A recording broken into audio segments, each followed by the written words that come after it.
Creativity is an addiction. Creativity will take over you.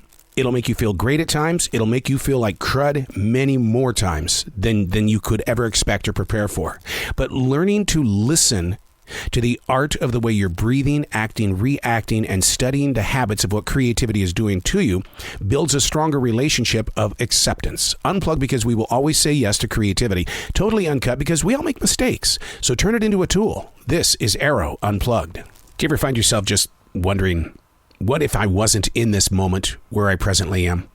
Do you ever sit there and think, well, if I don't want to be in this moment, then where would I like to be? And would I be happy?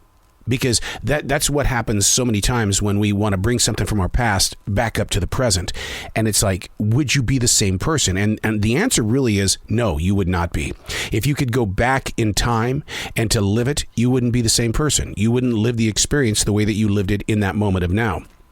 I mean, from where I sit is where I write. It's a center point of energy. Tapping into it is the message. How do we go from a warm bed to taking that first step in the morning? And my first step is always in the process of writing. Clearing the mind requires the knowledge of where you presently are and not what you have planned. I know exactly what my Google Calendar has laid out for me today, but to get there, it's a choice. We can free flow the performance, or we can challenge the availability of not having enough time. Now, I'm going to be very honest with you here, okay? My past Sunday was not a pretty picture at all because I gave permission to a situation that I had absolutely no control over. Getting free of that was the battle because I didn't find the space to meditate, because I failed to create the time. So from there, I sat there and I felt like, how am I going to breathe? Because I failed to create the time. So where I sit, I feel blessed with time so I can write. For this is where my source of energy is going to be used to find you.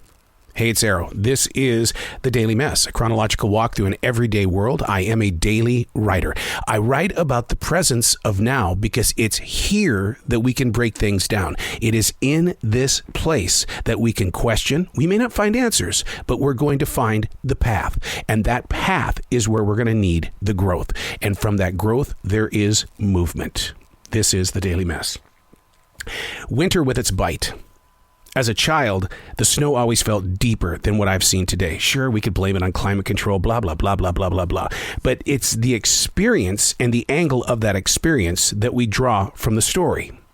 As that child, I was barely 5 feet tall. So when we got 12 to 17 inches of snow up there in Montana, I felt like I was walking through a mountain. 32 degrees in North Carolina in 2022 at the age of 59. I'm going to tell you right now, it hurts worse than the 40 below zero we used to have when I was that kid up in Montana. Turn the view of the story into something like work, walking, or having a dream. Don't pay the ferryman a cent until you have studied every angle that you're comparing the situation to. Daily writing for me today versus how I brought words forward in 1994. Not the same path. It's the same person, but it's not the same performance. The handwriting may look the same, but the reasons and the purpose behind the writing, it's changed. And that's what you've got to do. Change the angle of what you are bringing comparison to. Learning how to be aware of the angles allows there to be less judgment and more exploring. And I see that so many times on the campuses of these universities that invite me in to speak about broadcasting and podcasting, is that there is that angle of the story that they would like to reach, but they keep comparing it to where they're coming from. And that seems to be the wall, the barrier. And when you face that wall, you sit there and you cringe up. You just get tight. And it's like, I don't like this feeling anymore. So people stop exploring. But look at things differently. Who I was yesterday versus who I am today. How do I feel differently? I went to the chiropractor yesterday, so you can sure bet my body is kind of achy today because they get in there and they bend things around and they pop this and pop that. And so I'm moving differently. But at the same time, what am I comparing it to? The pressure that was in the lower part of my back 2 days ago. A month ago. So if I change the angle, sure, I'm in a little bit of pain today, but it's not as bad as it was. So clearing the mind, body, and soul means changing the angle of how you view what is taking place. You got to try it sometime. You can do it through meditation.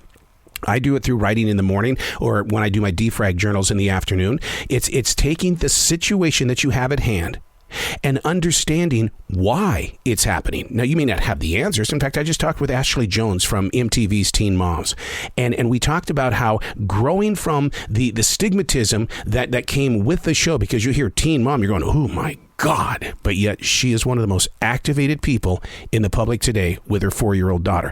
And so we take the angle of that story and we see that, hey, look, a lot of people may have given up on her in the past, but they're depending on her today. I'm Arroe, and that's The Daily Mess.